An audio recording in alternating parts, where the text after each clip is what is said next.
All the big boys came out to play that night too. DC was right up for it. And he knew that it was one of the key games in the tournament and played accordingly. Well, Dan Carter's whole life at that point, everything he did was aimed at him being in the best nick of his life, coming into the quarterfinal, semi-final, final, and that French game was just part of that. Carter, he's clear!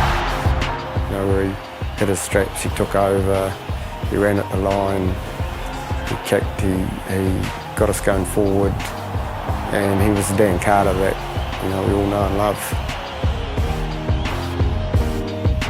And I guess we all had a feeling that with Daniel Carter on our team playing like that on our home track, we were going to be hard to bowl.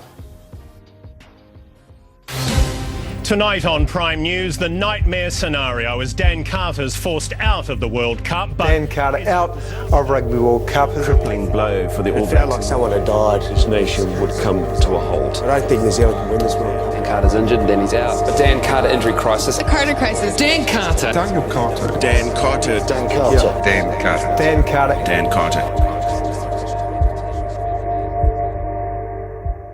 Geez, I still remember that day before Canada.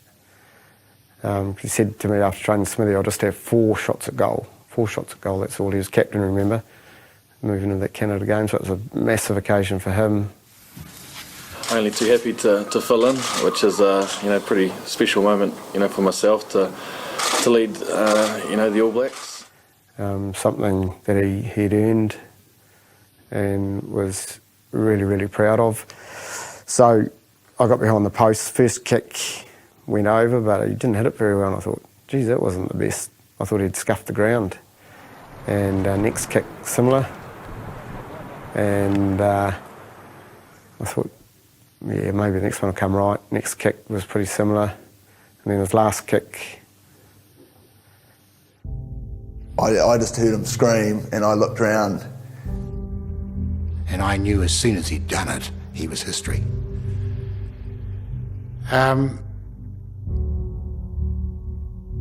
then he sort of just kept rolling around, and then I sort of looked over, and because Wayne Smith was down catching us, he's a hard man to hide his emotions, and he had sort of dropped his head, and I knew he looked worried.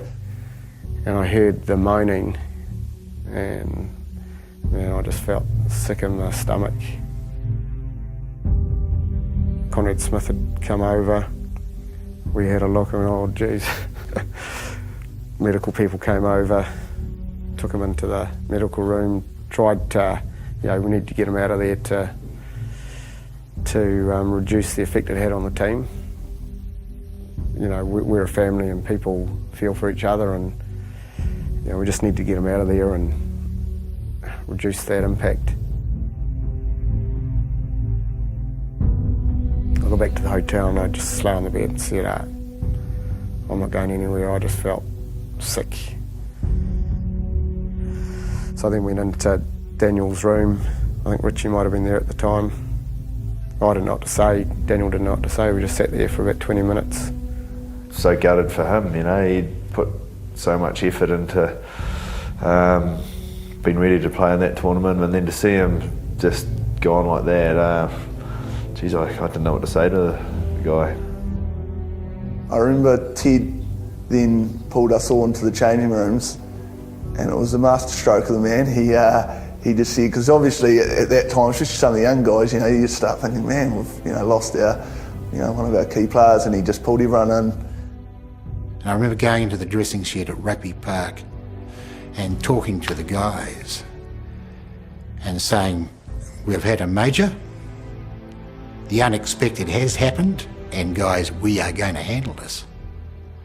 And we talked about Colin Slade, and Colin, that we believed in him, and we're all going to step up and play another 5% for Daniel, and we're going to get through this thing.